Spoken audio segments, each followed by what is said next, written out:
எரேமியா 31:12 எதுக்காக ஒரு கூட்டம் தேடுதான் அவரை? எரேமியா 31:12 அவர்கள் வந்து சீயோனின் உச்சிகளே கெம்பீரித்து, என்ன போட்டு தெரியுமா? கர்த்தர் அருளும் கோதுமை. கர்த்தர் அருளும் கோதுமை. ரேஷன் கடைக்கு போனா கோதுமை கிடைக்குமான்னு கேக்குறாங்க. இன்னைக்கு கோதுமையை தர மாட்டாங்க, பாத்தீங்களா? கோதுமையே கிடைக்க மாட்டேங்குது, வித்து போறாங்க. புரியுதா உங்களுக்கு? இந்த வசனத்தை கேட்கிறவர்கள் மனம் திரும்பட்டாங்க. கோதுமையை விற்று போடுகிறார்கள்.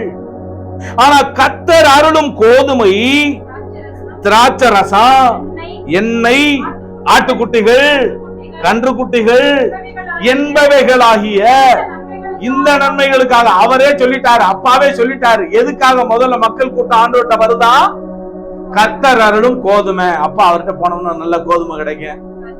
ஆமா, அவர்கிட்ட போய் உட்கார்ந்து இருந்தாலே 3 நாள் உட்கார்ந்து இருந்தாங்க. பார்த்தா 5 அப்ப 2 மீன். ஆகா, சுவையாய் நாவுக்கு மீன், வாய்க்கு சுவையாக ரொட்டி துண்டு கிடைச்சிச்சே. கர்த்தர் அருளும் கோதுமை. நம்ம இட்லின்னு எடுத்துக்கிருவோம், நம்ம தோசைன்னு எடுத்துக்கிருவோம், இல்லைன்னா பிரியாணி எடுத்துக்கிருவோம், குஸ்கா எடுத்துக்கிருவோம். கர்த்தர் அருளும் குஸ்காவுக்காக ஆண்டவரிடத்துல ஓடி வருகிறோமா? கர்த்தர் அருளும் கோதுமை, கர்த்தர் அருளும் திராட்சை ரசம், கர்த்தர் அருளும் எண்ணெய், கர்த்தர் அருளும் ஆட்டுக்குட்டிகள், கர்த்தர் அருளும் கன்று குட்டிகள் என்பவைகளாகி இந்த நன்மைக்காக ஓடி வருவாங்களாம். ஆனா கர்த்தர் அதை விட ஸ்பெஷல் பிளஸிங் வச்சிருக்காரு. என்ன தெரியுமா? அவர்களுடைய ஆத்துமா. இதெல்லாம் என்னத்துக்குரியது? சரீரத்துக்குரியது. ஆனா அதை காட்டிலும் மேலான ஆசீர்வாதம் என்னதுங்க? ஆத்துமா. சொல்லுங்க, எல்லாரும் சொல்லுங்க. எதுக்காக இங்க வரணும் சபைக்கு? வயிறு தொந்தி அடைகிறதுக்கா? குண்டா சாப்பிட்டு அப்படியே குண்டா இருக்கிறதுக்கா? நம்ம ஆத்துமா என்ன செய்யணும்? ஆத்துமா நீர்ப்பாய்ச்சலான தோட்டம் போல மாறணும். ஏன்னா எல்லாம் எங்க வந்து நிக்குது? ஆத்துமாவுக்குள்ளதான் வந்து நிக்கும். என்னங்க ஒரே துக்கங்க, ஒரே கவலைங்க, ஒரே பிரச்சனைங்க, எப்ப பார்த்தாலும் போராட்டங்க, எப்ப பார்த்தாலும் மனசுல நிம்மதியே இல்லைங்க. என்ன, எதுல நிம்மதி இல்ல? எதுல? மனசுல. மனசுல. அந்த மனசுன்னு சொல்றீங்களே, அந்த மனசு, அந்த ஆத்துமாவை ஆண்டவர் எப்படி ஆண்டவர் மாத்த விரும்புறாரா? நீர்ப்பாய்ச்சலான தோட்டத்தை போல மாத்த விரும்புறாரு. அவர்கள் இனி தொய்ந்து போவதில்லைன்னு சொல்றாரு ஆண்டவர். அப்ப உங்களுக்கு நான் கேட்கிற இப்ப கேள்வி, உங்க ஆத்துமா வாழ்றது போல நீங்க எல்லாத்திலயும் வாழ்ந்து சுகமா இருப்பீங்க. முதல்ல எதுக்கு சாப்பாடு கொடுக்கணும்? எதுக்கு சாப்பாடு கொடுக்கணும்? ஆட்டுக்குட்டிக்கா? முதல்ல உங்களுக்குள்ள இருக்கிற இந்த ஆத்துமாவுக்கு சாப்பாடு கொடுங்க. அதுக்கு எப்படி பாஸ்டர் கொடுக்கிறது?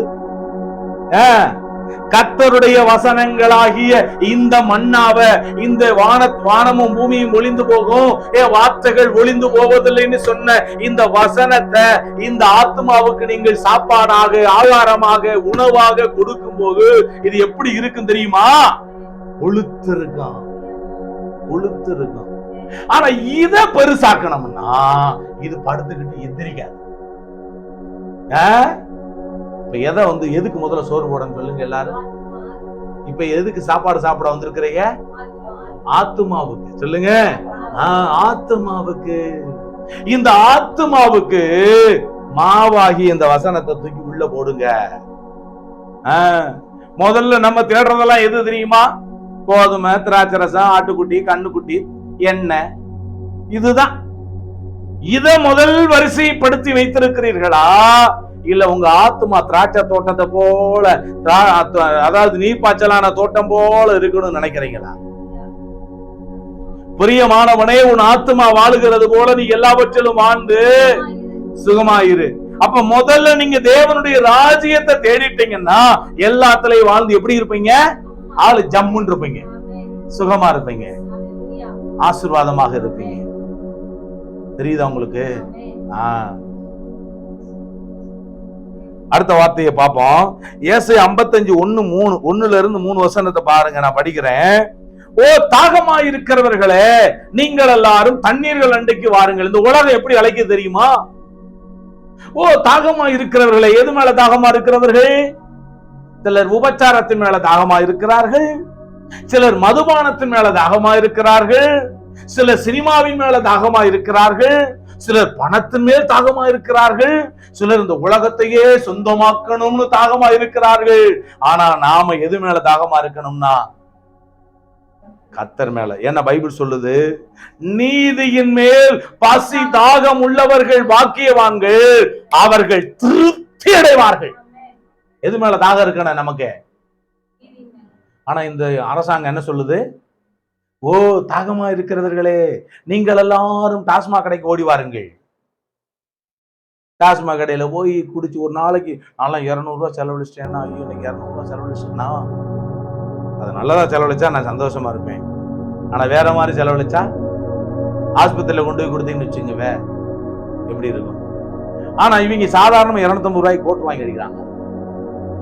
நல்லா கவனிங்க, இந்த அரசாங்கமானது மதுபானத்தின் மேல் தாகமா இருக்கிறவர்களிலே நீங்கள் எல்லாரும் டாஸ்மாக் கடைக்கு ஓடி வாருங்கள்.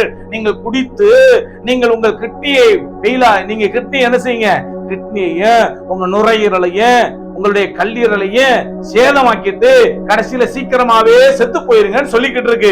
ஆனா நம்ம ஆண்டவரோ, தாகமா இருக்கிறவர்களே நீங்கள் எல்லாரும் என்கிட்ட வாங்க, இலவசமா நான் உங்களுக்கு ரட்சிப்பை கொடுக்கிறேன், இலவசமா உங்களுக்கு நான் விடுதலையை கொடுக்கிறேன், இலவசமான சமாதானத்தை கொடுக்கிறேன், இலவசமாய் பரலோக ராஜ்யத்தை கொடுக்கிறேன். பணமும் வேணாம், என்னது விலையும் வேணாம், இலவசமாய் பெற்றுக் கொள்ளுங்கன்னு சொல்றாரு. அவர் சத்தத்துக்கு கேட்கிறோமா? பைபிள் சொல்லுது, உச்சிதமான கோதுமையினாலே அவர்களை போஷிப்பார். நம்மளை எப்படி போஷிப்பார்? அவர்கிட்ட வந்தா சொல்லுங்க. ஆமா, நம்ம எல்லாம் 2ஆம் தர கோதுமையை வாங்கி சாப்பிடக்கூடாது. பைபிள் சொல்லுது உச்சித கோதுமை. இன்னைக்கு ரேசரிசி சாப்பிட்டே சில உலகத்துல வாழ்றாங்க. கஷ்டப்படுறவங்க ரைட்டு, சாப்பிடுறாங்கன்னா ரைட், ஓகே. ஆனா நிறைய பேர் பாத்தீங்கன்னு சொன்னா காசு இருந்தே ரேசரிசி சாப்பிட்டு இருக்காங்க. எப்படி? ஆனா நான் சொல்றேன், ஆண்டவரிடத்துல வந்தா உங்களுக்கு உச்சிதமானவைகளை கொடுப்பார். உச்சிதமான கோதுமையினாலே அவர்களை போஷிப்பார். அவர்கள்னா யாரு? யாரு சொல்லுங்க? நானு உச்சிதமான கோதுமை. ஆமேன் சொல்லுங்க. உச்சிதமான கோதுமையால் அவர் என்ன போஷிப்பாரு? கண்மலை தேனால என்ன திருப்தி ஆக்குவாரு. கண்மலை தேன் சொல்லுங்க எல்லாரும், கண்மலை தேன். இஸ்ரவேல் தேசம் எங்க அங்கங்க பாத்தீங்கன்னா மரங்கள்லயும் பாத்தீங்கன்னா அங்கங்க மலைகள்ல குன்றுகள்லயும் தேன் கூடு கட்டி கிடக்குமா. அந்த தேனை அப்படியே பாத்தீங்கன்னா எடுத்தா அப்படியே ஒழுகுமா பாருங்க, சில டைம்ல ஒழுகிக்கிட்டே இருக்குமா. அப்படியே தாவீது தன்னுடைய ஆடுகளை மேய்க்கும் பொழுது அந்த ஆடுகளுக்கு சில வேளைகள்ல நாக்கினுடைய சுவைகள் மாறி போயிடும். அந்த நாக்குல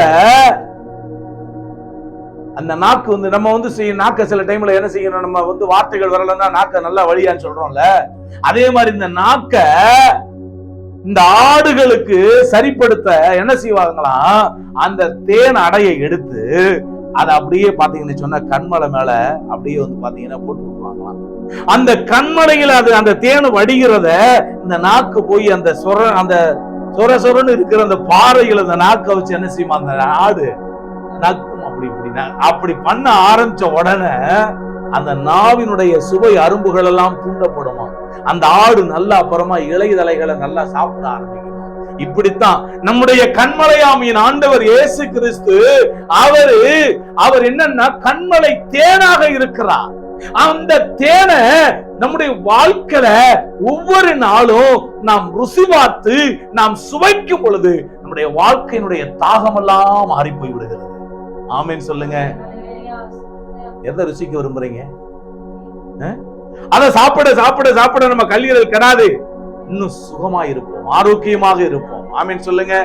அடுத்த வார்த்தையை பாருங்க, அங்க சொல்றாரு, பணமும் இன்றி விலையும் இன்றி திராட்சரசமும் பாலும் கொள்ளுங்கள், நீங்கள் அப்பம் அல்லாததுக்காக பணத்தையும். இன்னைக்கு நிறைய பேர் என்ன செய்யறாங்கன்னா அப்பம் அல்லாததுக்காக பணத்தை செலவு பண்றாங்களாம், திருப்தி செய்யாத பொருளுக்காக அவங்களுடைய பிரயாசத்தை செலவு பண்றாங்களாம். பாருங்க, ஞாயிற்றுக்கிழமை ஆராதனைகளை கூட சிலர் வர்றது கிடையாது. வர்றாம என்ன செய்யறாங்க, போய் பணம் பணம் பணம் பணம் என்று பணத்தையே தேடிக்கொண்டு இருக்கிறாங்க. அவன் அப்படி ஆராதனைக்கு வராம அவன் சம்பாதிச்ச பணத்தை ஒரே ஒரு ஊசியை போட்டு டாக்டர் பறிச்சுக்கிறான். புரியுதா உங்களுக்கு? அப்பாட்ட வந்தா ஆரோக்கியமா இருக்கும், அப்பாட்ட வந்தா சுகமா இருப்போம், அப்பாட்ட வந்தா நம்முடைய அனைத்து தேவைகளையும் அவர் பார்த்துக்கிருவாரு. ஆராதனைக்கு வராம ஆண்டவரை தேடாம ஆசீர்வாதங்கள் வருவதில்லை. திருப்தி செய்யாத பொருளுக்காக நீங்க உங்க பிரயாசத்தை ஏன் செலவழிக்கிறீங்க? அவர் சொல்றாரு, நீங்க எனக்கு கவனமா செவி கொடுத்து நலமானதை சாப்பிடுங்க, அப்பொழுது உங்கள் ஆத்துமா கொழுப்பான, அப்புறம் சொல்றாரு ஆத்மாவை தான் சொல்றாரு, கொழுப்பான பதார்த்தத்தினால நீங்க மகிழ்ச்சியா இருப்பீங்கன்னு சொல்றாரு. ஸ்தோத்திரம் ஆண்டவரே. எதற்காக ஆண்டவரை தேடிக்கொண்டு இருக்கிறோம்? ஸ்தோத்திரம். உங்கள் செவியை சாய்த்து எங்கிட்ட வாங்கன்னு சொல்லாரு. தாவீது கருளின நிச்சயமான கிருபைகளை நான் உங்களுக்கு நித்திய உடன்படிக்கையாக நான் ஏற்படுத்துவேன்னு சொல்றாரு. எரேமியா 31:14 ஆசாரியர்களின் ஆத்துமாவை கொழுமையானவைகளினாலே பூரிப்பாக்குவேன்றாரு. ஆத்துமாவை பூரிப்பாக்குகிற தேவன். அதனால முதலாவது தேவனுடைய ராஜ்யத்தை, அவருடைய நீதியை தேடுங்க, அப்பொழுது இதெல்லாம் உங்களுக்கு கூட கொடுக்கப்படும் சொல்லப்பட்டிருக்கு. ஆத்துமாவை, ஆசாரிய ஊழியக்காரனுடைய ஆத்துமாவை ஆண்டவர் எப்படி திருப்தியாகுவாரா? கொழுமையானவைகளினால் பூரிப்பாக்குவேன். என் ஜனங்கள் நான் அளிக்கும் நன்மையினால், சொல்லுங்க, திருப்தி, பூரிப்பு, இதெல்லாம் கர்த்தர் தர ஆசீர்வாதம்.